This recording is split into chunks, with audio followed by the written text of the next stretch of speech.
All right, guys, we're going to kick off this week's whiteboard talk here on Monday with essentially an aerobic power building workout. Okay, so we have 2-minute intervals with a 2-minute rest. This will go for 36 minutes. So 2 minutes on the clock, we have a 200-meter run and then as many toes to bars as you can get. Rest 2 minutes, and then we have a 20 or 15 cal bike by as many wall balls as you can get. Rest 2 minutes, and then 2 minutes to complete 20 and 15 calorie ski, and then as many alternating dumbbell power snatches as you can get. This is a really good workout, especially leading into the team competitions we have coming up when it comes to beach brawl and the monster mash.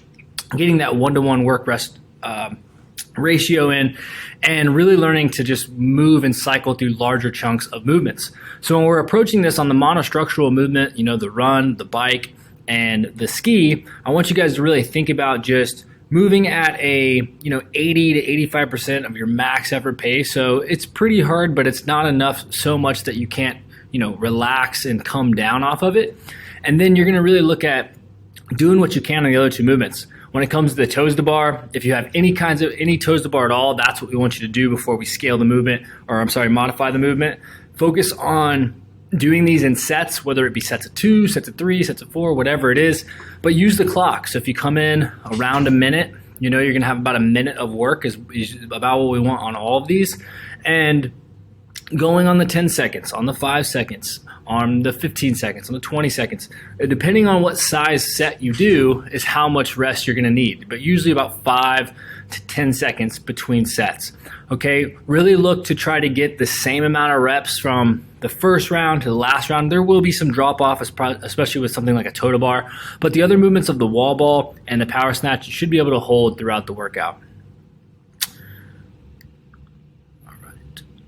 All right. Tuesday, we're going to start out. We have a max push press starting at 80%. We're going to be doing 1 on the 2 minutes, and then we're going to roll it right into the front squat. Okay, so a little bit of strength testing today, focusing on finding a 1 rep max on both of these. Now we've trained the front squat fairly effectively, and we've really put a lot of volume down there.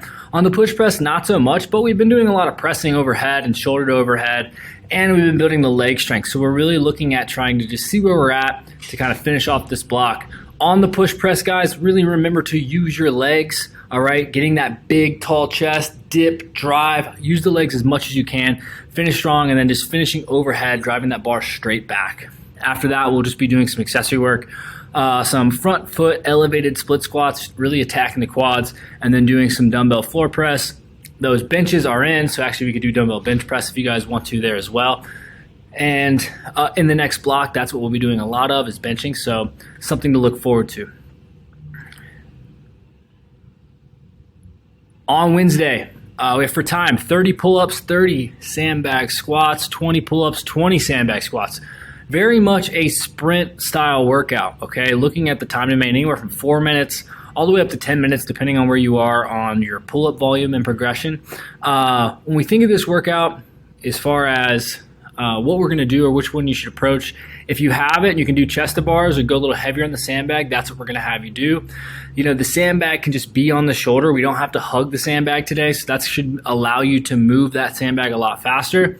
But if you have pull-ups, maybe like 30 and 20 seems like a large chunk, then we would look at you bringing down the reps before changing the movement. Okay, so even doing all the way down to half of the volume, 15 and 10 pull-ups, each, so you do 15 the first round and 10 the second round, would be better than automatically just shifting and jumping over to a jumping chest to bar, which is what we have for the fitness. So keep that in mind, guys, is when you have a skill, but maybe your volume hasn't been built in yet, it's better to just do those sets, or even looking at this as giving yourself a time to main. So if you do 2 minutes of pull-ups each round and then push the 30 sandbag squats and the 20 sandbag squats respectively, then that'll allow you to really practice the movement and get more volume in, opposed to just automatically shifting and trying to just do a lesser movement after you've already acquired one. It's better just to scale the volume down. Okay, guys, so again, try to move here. Large sets on the pull-ups, whatever you can do, and then obviously just managing the sandbag. And again, it's going to be a pretty nasty feel as far as a workout. Legs are going to be pumping, arms are going to be pumping. And again, we're looking at 4 to 10 minutes on that. Thursday, we have on the 4 minutes for 16 minutes, a 250 meter row, followed by 15 kettlebell swings. Okay, so you're gonna do all 4 of those, and then you'll rest 6 minutes, and then you have a 200 meter ski and 12 burpee box jumps. Okay, you don't have to jump up, you don't have to lock out at the top, you just gotta jump on top of the box, come back off. So it should be very fast. All right. If you struggle with burpees, I'd rather you just move to a no push-up burpee today.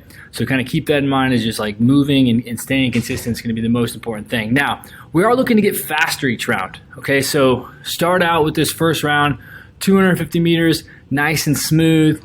Do your swings. It's going to take maybe 2 minutes, maybe 2:30, and then we're just going to look at trying to shave 15 seconds off each round, where that last round should be sub 2 minutes. Okay, so near sprint, especially since we're going to get that long break in between. So that's what our goal is today, is to start out nice and smooth, something you think you could hold for a really long time, and then just get faster with each of these. All right, Friday, we're going to be rolling into starting out with the testing of the clean and jerk. We've been working on this for a while, guys, and really time to really test it out and see where we're at.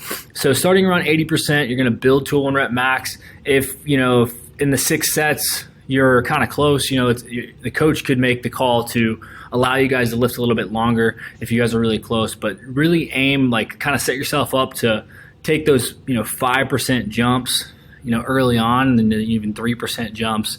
Okay, so it's like a 5%, go 85, and then you just go 3% jumps, which will get you over a previous 1 rep max. If you've never established a 1 rep max, today is going to be a really fun day for you, just to see what you can lift. All right, so power clean, squat clean, both are allowed, whatever you're comfortable with, and then going into that jerk. Now, you can do a split jerk, push jerk, even push press. Don't really care, just get it overhead, locked out. All right, then we're going to be doing Grace, guys. We haven't tested Grace in a while. If you've never tested Grace, you're going to pretty much sit between these performance and fitness options, whether it be a 30 clean jerk time at 135 or 95, or even doing it down to 95, 65. Those are going to be your options. Now, if you've done this, tested this, have done it a bunch, I'm going to give you 2 different options, same options they had at the games, whether it be a heavy clean and jerk, looking at that being 225 or 165 for the ladies. Now, this really shouldn't be, you have to be at least sub 3 minutes on a normal Grace before you can even consider either one of these. So keep that in mind, all right? And even just scaling the Grace up to 80% of your 1 rep max, which would still be a lot. So it'd be better if this was closer to 70%.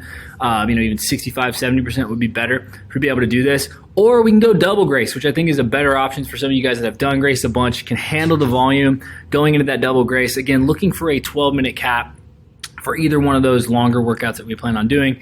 But when it comes to Grace itself, looking at that being a workout that you can do in sets, or even if singles is what most people are going to do, but just moving at singles at a pace that you can get anywhere from 5 to 6 a minute. That's really kind of really good if you go 1 on the 10 seconds.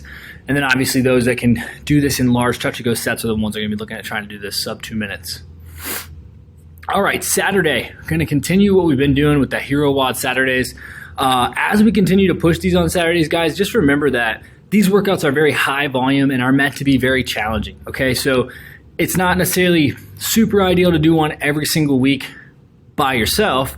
So that's why we do throw in the team option and having that. And I would really push most people to do the team option, especially if you've been super consistent all week. You've been here every day. The team option is going to be good to allow you to kind of keep the volume still actually fairly high, but a lot lower than what it would be by doing it yourself.